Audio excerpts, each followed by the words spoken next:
بزار اور ترمذی میں حضرت عبداللہ ابن مسعود سے نبی صلی اللہ علیہ وسلم کا یہ ارشاد نقل ہوا ہے، ان المرأۃ عورۃ، عورت چھپا کر رکھنے کی چیز ہے۔ ان المرأۃ عورۃ فاذا خرجت، جب وہ گھر سے نکلتی ہے، استشرفها شیطان، اب شیطان جو ہے اس کو تاک میں رکھتا ہے۔ واقرب ما تکون بروحۃ ربها وهي فی قعر بیتها، وہ اپنے رب کی رحمت سے قریب ترین ہوتی ہے جبکہ اپنے گھر کے بھی کسی اندرونی حصے۔ اسی لیے فرمایا مردوں کے لیے مسجد میں نماز افضل 28 گنا، اور عورت کے لیے گھر کی نماز مسجد سے افضل، گھر کے صحن کی مسجد سے افضل، دالان کی صحن سے افضل، کمرے میں اس سے افضل، اور کمرے کی کوئی بغلی کوٹھڑی ہے تو اس میں سب سے افضل۔ یہ احادیث نبی اکرم صلی اللہ علیہ وسلم۔ عبداللہ ابن احمد ابن حنبل نے زوائد الزہد میں اور ابن ابی شیبہ نے، ابن سعد نے اپنی کتابوں میں مسروق کی روایت نقل کی ہے کہ حضرت عائشہ جب تلاوت قرآن کرتے ہوئے اس آیت پر پہنچتی تھی وَقَرْنَ فِي بُيُوتِكُنَّ، تو بے اختیار رو پڑتی تھی۔ قرآن کہتا ہے اپنے گھروں میں رہو۔ حضرت عائشہ نے شہادت عثمان کے بعد باہر نکل کر لشکر کی قیادت کی، پھر ساری عمر افسوس تھا کہ میں نے غلط کہا۔ حافظ ابو بکر بزار حضرت انس سے روایت کرتے ہیں کہ عورتوں نے حضور سے عرض کیا کہ ساری فضیلت تو مرد لوٹ کے لے گئے، وہ جہاد کرتے ہیں، خدا کی راہ میں بڑے بڑے کام کرتے ہیں، ہم کیا عمل کریں کہ ہمیں بھی مجاہدین کے برابر اجر مل سکے؟ جواب میں آپ نے فرمایا من قعدت منکن فی بیتہا فإنہا تدرک عمل المجاہدین، تم میں سے جو شخص اپنے گھر میں بیٹھی رہے گی وہ مجاہدین کا اجر حاصل کر لے۔ یہ ایک ہوا کا رخ ہے، بتایا جا رہا ہے، یہ نظام ہے جس کو اس شکل میں دیا جا رہا ہے۔ اب آئیے سورہ نور کی طرف۔ یا ایھا الذین آمنوا لا تدخلوا بیوتا غیر بیوتکم حتی تستأنسوا وتسلموا علی اہلها ذالکم خیر لکم لعلکم تذکرون۔ اہل ایمان ہرگز مت داخل ہو اپنے گھروں کے علاوہ کسی اور گھر میں جب تک کہ تم ان کے ساتھ مانوس نہ ہو جاؤ، اذن نہ لے لو، ان پر سلام نہ کرو، یہی تمہارے لیے خیر بہتر ہے۔ اس کے بعد تفصیل آئی ہے، اس میں میں اس وقت نہیں جا رہا۔ اور جو لوگ اس پر عمل نہیں کرتے ان کے بارے میں قرآن مجید کیا کچھ، حضور کیا کچھ فرما رہے ہیں، یہ آپ سن لیجیے، بہت سخت احکام۔ عن ابی ہریرہ رضی اللہ عنہ ان رسول اللہ صلی اللہ علیہ وسلم قال لو ان امرأ اطلع عليك بغیر اذن فخذفته بحشاة ففقعت عینه ما كان عليك من جناح، متفق علیہ، بخاری اور مسلم دونوں کی ہے۔ اگر کوئی شخص تمہارے گھر میں بغیر اجازت کے داخل ہو جائے اور تم اس کی سزا کے طور پر اس پر کنکریاں پھینکو اور اس کی آنکھ پھوٹ جائے کنکری سے، تو تم پر کوئی گناہ نہیں۔ بغیر اجازت کے گھر میں آ گیا ہے، بغیر اذن کے، بغیر استئذان کے کنکریاں مارو اور کنکری سے آنکھ پھوٹ جائے، فما کان علیک من جناح، کوئی حرج نہیں۔ اب آ رہی ہے اصل آیت، قل للمؤمنین یغضوا من ابصارهم ویحفظوا فروجهم ذلک ازکی لهم ان اللہ خبیر ما یصنعون وقل للمؤمنات یغضضن من ابصارهن ویحفظن فروجهن ولا یبدین زینتهن الا ما ظہر منها وَلْيَضْرِبْنَ بِخُمُرِهِنَّ عَلَى جُيُوبِهِنَّ وَلَا يُبْدِينَ زِينَتَهُنَّ إِلَّا لِبُعُولَتِهِنَّ أَوْ آبَائِهِنَّ أَوْ آبَاءِ بُعُولَتِهِنَّ أَوْ أَبْنَائِهِنَّ أَوْ أَبْنَاءِ بُعُولَتِهِنَّ أَوْ إِخْوَانِهِنَّ أَوْ بَنِي إِخْوَانِهِنَّ أَوْ بَنِي أَخَوَاتِهِنَّ أَوْ نِسَائِهِنَّ أَوْ مَا مَلَكَتْ أَيْمَانُهُنَّ أَوِ التَّابِعِينَ غَيْرِ أُولِي الْإِرْبَةِ مِنَ الرِّجَالِ أَوِ الطَّفْلِ الَّذِينَ لَا يَظْهَرُوا عَلَى عَوْرَاتِ النِّسَاءِ وَلَا يَضْرِبْنَ بِأَرْجُلِهِنَّ لِيُعْلَمَ مَا يُخْفِينَ مِنْ زِينَتِهِنَّ وَتُوبُوا إِلَى اللَّهِ جَمِيعًا أَيُّهَا الْمُؤْمِنُونَ لَعَلَّكُمْ تُفْلِحُونَ۔ یہ لمبی آیت ہے۔ اہل ایمان، اے نبی کہہ دیجئے اہل ایمان مردوں سے اپنی نگاہیں نیچی رکھا کریں اور اپنی شرمگاہوں کی حفاظت کریں، یہی ان کے لیے زیادہ پاکیزہ عمل ہے۔ ان اللہ خبیر بما یصنعون، اور جو کچھ وہ کر رہے ہیں اللہ اس سے واقف ہے۔ وَقُلْ لِلْمُؤْمِنَاتِ يَغْضُضْنَ مِنْ أَبْصَارِهِنَّ، اور مومن عورتوں سے بھی کہہ دیجئے کہ وہ اپنی نگاہیں جو ہے نیچی رکھا کریں، وَيَحْفَظْنَ فُرُوجَهُنَّ، اپنی شرمگاہوں کی حفاظت کریں، وَلَا يُبْدِينَ زِينَتَهُنَّ إِلَّا مَا ظَهَرَ مِنْهَا، اور اپنی زینت کو ظاہر نہ کیا کریں سوائے اس کے کہ جو بالکل ظاہر ہو جائے۔ قُلْ لِلْمُؤْمِنِينَ يَغُضُّوا مِنْ أَبْصَارِهِمْ وَيَحْفَظُوا فُرُوجَهُمْ ذَلِكَ أَزْكَىٰ لَهُمْ إِنَّ اللَّهَ خَبِيرٌ بِمَا يَصْنَعُونَ۔ نوٹ کر لیجئے کہ یہ کہاں ہو رہا ہے؟ گھر میں داخلے کے بعد۔ گھر میں داخلہ اجازت سے، اور داخلہ ہوگا صرف محرموں کا، گھر کے اندر جو ہے وہ نامحرم تو نہیں آئے گا۔ یہ میں آگے بیان کر رہا ہوں۔ وَقُلْ لِلْمُؤْمِنَاتِ يَغْضُضْنَ مِنْ أَبْصَارِهِنَّ وَيَحْفَظْنَ مِنْ فُرُوجِهِنَّ، اور کہہ دیجئے مومن عورتوں سے بھی کہ وہ بھی اپنی نگاہیں جھکا کر رکھیں اور اپنی شرمگاہوں کی حفاظت کریں۔ وَلَا يُبْدِينَ زِينَتَهُنَّ إِلَّا مَا ظَهَرَ مِنْهَا، محرموں سے پردہ کیا ہے؟ محرموں سے اس کا نام ستر ہے۔ عورت کا پورا جسم ستر ہے سوائے چہرے کی ٹکیا اور یہ ہاتھ اور یہ پاؤں، بس۔ کیا مطلب ہے؟ بھائی بھی نہیں دیکھ سکتا بہن کے جسم کا کوئی اور حصہ، باپ بھی نہیں دیکھ سکتا بیٹی کے جسم کا کوئی حصہ۔ یہ ستر ہے، ستر محرموں سے پردہ ہے۔ وَلْيَضْرِبْنَ بِخُمُرِهِنَّ عَلَىٰ جُيُوبِهِنَّ، یہ بھی گھر کے اندر کی بات ہو رہی ہے، کیونکہ میں پہلے بتا چکا ہوں جلباب ہوتا تھا جب گھر سے باہر نکلتی تھی عورت، تو وہ اپنی چادر لپیٹتی تھی اپنے گرد، چہرہ نہیں ڈھانپتی تھی، صرف چہرے کا حکم دیا گیا اس کے ضمن میں۔ وہ سورہ احزاب کی آیت ہے، وہ رہ گئی، وہ میں بیان کروں گا۔ اور خمار اوڑھنی ہوتی تھی جو گھر میں اوڑھتی تھی۔ گھر میں ظاہر بات ہے کہ جلباب تو نہیں لیا جا سکتا، آخر گھر کا کام کاج کرنا ہے، ہلکی سی اوڑھنی وہ گھر میں، لیکن فرمایا وَلْيَضْرِبْنَ بِخُمُرِهِنَّ عَلَىٰ جُيُوبِهِنَّ، اور انہیں چاہیے کہ اپنی اوڑھیوں کے، بکل اوڑھنیوں کے اپنے سینوں کے اوپر، گریبانوں کے اوپر بھی مار لیا کریں۔ اب اس کے بعد فرمایا وَلَا يُبْدِينَ زِينَتَهُنَّ إِلَّا لِبُعُولَتِهِنَّ، اب یہاں یہ زینت کا لفظ آ رہا ہے چہرے کے، اور چہرے ہی میں کچھ سنگھار بھی ہوتا ہے۔ اب ان کے لیے کہا گیا کہ چہرے کی زینت اور چہرے کے اوپر اگر کوئی بناؤ سنگھار ہے، زیور ہے، اس کی زینت نہ ظاہر کریں، مگر اب یہ یہاں تفصیلی آئی ہے، جو محرم ہے ان کی تفصیل۔ تو فرمایا کن کے سامنے ظاہر کر سکتی ہے؟ الا لبعولتہن، سب سے بڑھ کر تو شوہر، او آبائہن، اور یہ آپ نے باپ۔ اچھا، باپوں میں نوٹ کی نہیں، باپ حقیقی ہو، اخیافی ہو، اللاتی ہو یا رضاعی ہو، یہ چاروں قسم کے باپ اس میں شامل ہیں۔ جس عورت نے دودھ پلایا تھا اس کا شوہر بھی باپ بن گیا۔ او آبائے بعولتہن، اپنے شوہروں کے باپ، یا ابنائہن، ان کے اپنے بیٹے، بیٹوں میں بھی آئیں گے چاروں، اللاتی، اخیافی، عینی اور رضاعی۔ او ابنائے بعولتہن، اور اپنے شوہروں کے بیٹے، ہو سکتا ہے شوہروں کی اور بیویاں بھی ہوں، تو ان کے بیٹے بھی، جو ستیلے بیٹے ہیں وہ بھی محرم، ان سے کسی شکل میں کبھی شادی نہیں ہو سکتی۔ او اخوانہن، یا ان کے بھائی، او ابنائہن، یا اپنے بیٹے، او ابنائے بعولتہن، یا اپنے شوہروں کے بیٹے، او اخوانہن، یا اپنے بھائی، او بنی اخوانہن، یا اپنے بھائیوں کے بیٹے، او بنی اخواتہن، اپنا بھتیجا، شوہر کا بھتیجا نہیں، اپنا بھتیجا محرم ہے، اپنا بھانجا محرم ہے، شوہر کا بھانجا محرم نہیں ہے۔ او نسائہن، یا ان کی عورتیں، اپنی عورتیں، جان پہچان کی عورتیں۔ او ما ملکت ایمانہن، یا جو ان کے داہنے ہاتھوں کی ملکیت ہے، باندیاں، غلام۔ اس میں عرض کر چکا ہوں کہ اس میں کافی اختلافات ہیں۔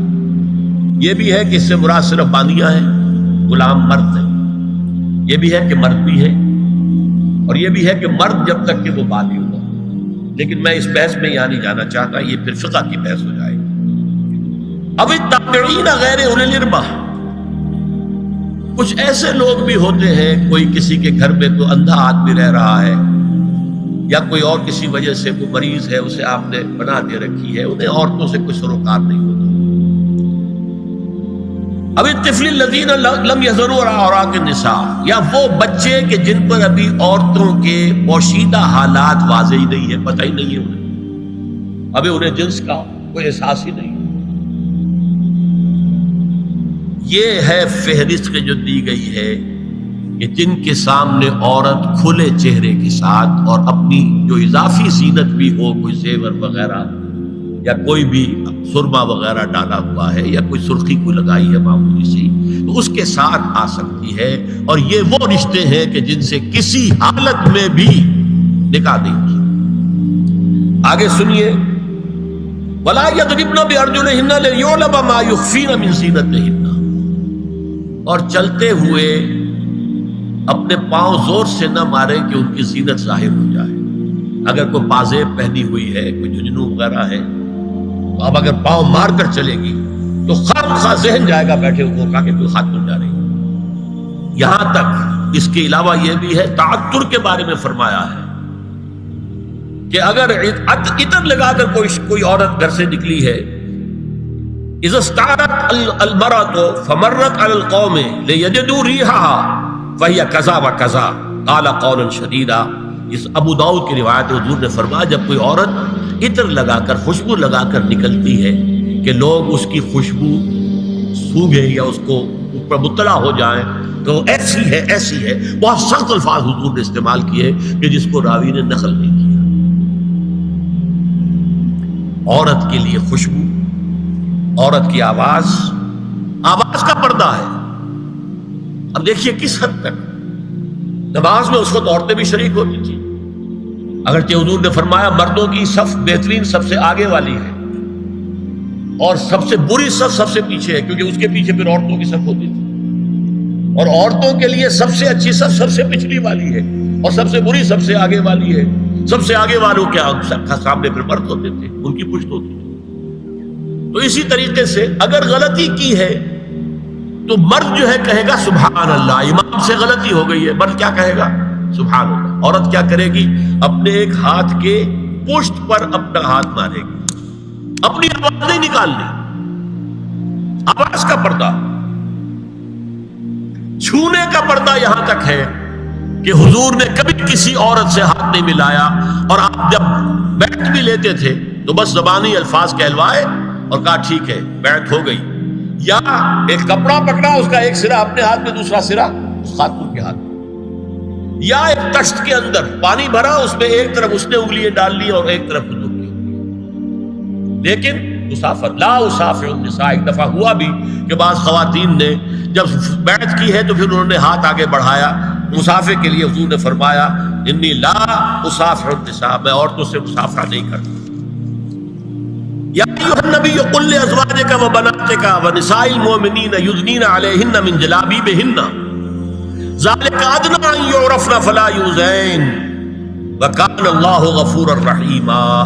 اے نبی صلی اللہ علیہ وسلم کہہ دیجئے اپنی بیٹیوں سے اور اپنی بیویوں سے اور مسلمانوں کی خواتین سے۔ اب دیکھیے یہ سورہ احزاب ہی میں ہو رہا ہے، شروع میں یا نساء نبی سے بات چلی، استیزان بھی صرف نبی کے گھر میں داخل نہ ہو اذن کے بغیر، آگے چل کر سورہ احزاب ہی میں عام بھی کر دیا، قل لازواجک وبناتک ونساء المؤمنین، کہہ دیجئے اپنی بیویوں سے، اپنی بیٹیوں سے اور اہل ایمان کی خواتین سے، یدنین علیہن من جلابیبہن، کہ وہ اپنے چہروں کے اوپر اپنی جلباب کو لٹکا لیا کریں، چہرہ چھپ جائے۔ اب اس کی تفسیر میں چاہتا ہوں کہ آپ کو جو مختلف مفسرین نے کی ہے وہ آپ کے سامنے میں رکھوں۔ حضرت عبداللہ ابن عباس نے اس آیت کی جو وضاحت فرمائی ہے اسے حافظ ابن کثیر نے اپنی تفسیر میں اس طرح نقل کیا ہے، اللہ نے مسلمان عورتوں کو حکم دیا ہے کہ جب وہ کسی کام کے لیے گھروں سے نکلے تو اپنی چادروں کے پلو اوپر سے ڈال کر اپنا منہ چھپا لے اور صرف ایک آنکھ کھلی رکھے، دونوں آنکھیں بھی غلط ہیں۔ اور سن لیجئے، ابن جریر اور ابن منذر کی روایت ہے کہ محمد بن سیرین یہ ایک تابعی ہیں نے حضرت عبیدہ السلمانی یہ صحابی ہیں سے اس آیت کا مطلب پوچھا. انہوں نے جواب میں کچھ کہنے کی بجائے اپنی چادر کو اس طرح اوڑھا کہ پورا سر اور پیشانی اور پورا منہ ڈھانک کر صرف ایک آنکھ کھولی رکھی. اور سنیے ابو بکر بن عبداللہ ابن عربی نے یدنین علیہن من جلابیبہن کا مفہوم ان الفاظ میں بیان کیا ہے تغطى به وجهها حتى لا يظهر منها الا عينها اليسرى. یہ عورت اپنی چادر کو پورے وجود پر ڈھانپ لے اور اس طرح چہرے کو بھی ڈھانپے کہ صرف بائیں آنکھ کھلی رہے. علامہ حمید الدین فراہی کو نظم قرآن کے فہم میں خصوصی مقام حاصل تھا. انہوں نے حجاب کے بارے میں اپنے ایک مکتوب میں ہاتھ اور چہرہ کھلا رکھنے کو جائز قرار دینے کے موقف کے بارے میں لکھا ہے کہ میری رائے میں نظم قرآن پر توجہ نہ کرنے سے یہ غلط فہمی پیدا ہوئی ہے. وہی بات کہ سورہ احزاب میں گھر سے باہر کا پردہ ہے اور سورہ نور میں گھر کے اندر کا پردہ ہے. بہرحال الحق احق بان یتبع، حق جو ہے وہ اس کا زیادہ حقدار ہے کہ اس کی پیروی کی جائے. میں اس مسئلے پر مطمئن ہوں اور میرے نزدیک اجنبی سے پورا پردہ کرنا واجب ہے اور قرآن نے یہی حجاب واجب کیا ہے جو شرفاء میں مروج ہے بلکہ اس سے بھی قدر زائد. مولانا فراہی کا یہ مکتوب ماہنامہ حیات نو بلیریا گنج انڈیا کے اکتوبر سن 92 کے شمارے میں شائع ہوا. یہ ہے علماء کی رائے. حضرت ام سلمہ اور حضرت میمونہ نبی صلی اللہ علیہ وسلم کے پاس بیٹھی تھی. اتنے میں حضرت ابن ام مکتوم آ گئے. نبی صلی اللہ علیہ وسلم نے ان دونوں سے فرمایا احتجبا منہ، ان سے پردہ کرو. ازواج نے عرض کیا یا رسول اللہ الیس اعمی لا یبصرنا ولا یعرفنا، حضور کیا یہ اندھے نہیں ہیں؟ یہ نہ ہمیں دیکھ رہے ہیں نہ ہمیں پہچانتے ہیں. فرمایا افعمغایان انتما، کیا تم دونوں بھی اندھی ہو؟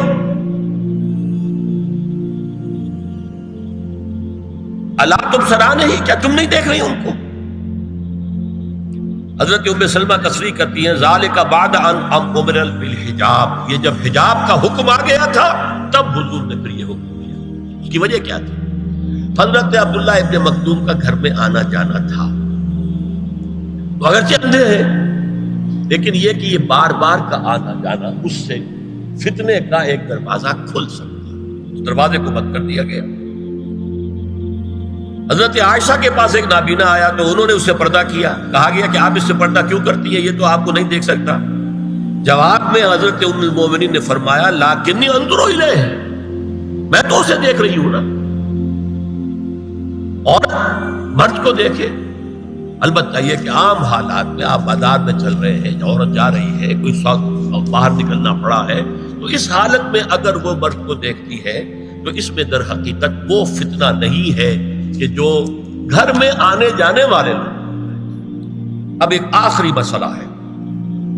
2 حدیثیں ایسی ہیں جو میری گفتگو کے خلاف جاتی ہیں اور میں دیانت کا تقاضا سمجھتا ہوں کہ وہ بھی آپ کے سامنے بیان کروں. حضور کے بارے میں یہ معلوم ہے کہ 2 خواتین جو ویسے نامحرم تھیں وہ ان کے سامنے آتی رہیں اور آپ ان سے ملتے رہے. ایک آپ کی سالی حضرت اسماء، حضرت عائشہ کی بہن رضی اللہ تعالی عنہ، اور ایک آپ کی چچا زاد بہن حضرت علی کی بڑی ہمشیرہ حضرت ام ہانی. یہ میں حدیث آپ کو سنا رہا ہوں. بکثرت احادیث سے ثابت ہے کہ حضرت اسماء بنت ابی بکر آپ کے سامنے ہوتی تھی اور آخر وقت تک آپ کے اور ان کے درمیان چہرے اور ہاتھوں کی حد تک کوئی پردہ نہ تھا. حجۃ الوداع نبی صلی اللہ علیہ وسلم کی وفات سے صرف چند مہینے پہلے کا واقعہ ہے اور اس وقت تک بھی یہی حالت قائم رہی. یہ ابو داؤد کتاب الحج. دوسری روایت حضرت ام ہانی رضی اللہ تعالی عنہا جو ابو طالب کی صاحبزادی اور نبی صلی اللہ علیہ وسلم کی چچا بہن تھی، آخری وقت تک حضور کے سامنے ہوتی رہیں اور کم از کم منہ اور چہرے کا پردہ انہوں نے آپ سے کبھی نہیں کیا. فتح مکہ کے موقع کا ایک واقعہ وہ خود بیان کرتی ہیں جس سے اس کا ثبوت ملتا ہے. یہ ابو داؤد کی روایت ہے. یہ روایتیں ہیں، میں انہیں تسلیم کرتا ہوں اور میں نے اب جو کچھ بیان کیا ہے اس سے یہ ایک بالکل برعکس بات سامنے لا رہی ہے۔ اب یہ ہے کہ یا تو ہم ان دو حدیثوں کو اصل مان کر باقی ساری حدیثیں جو ہیں ان کو ختم کریں۔ میں تو آپ کو سنا نہیں سکا، میرے پاس تو بہت زیادہ حدیثوں کا مواد تھا۔ چہرے کے پردے کے لیے حدیثیں جو ہے، استیزان کے لیے کتنی حدیثیں ہیں، چہرے کے پردے کے بارے میں بہت زیادہ حدیثیں ہیں۔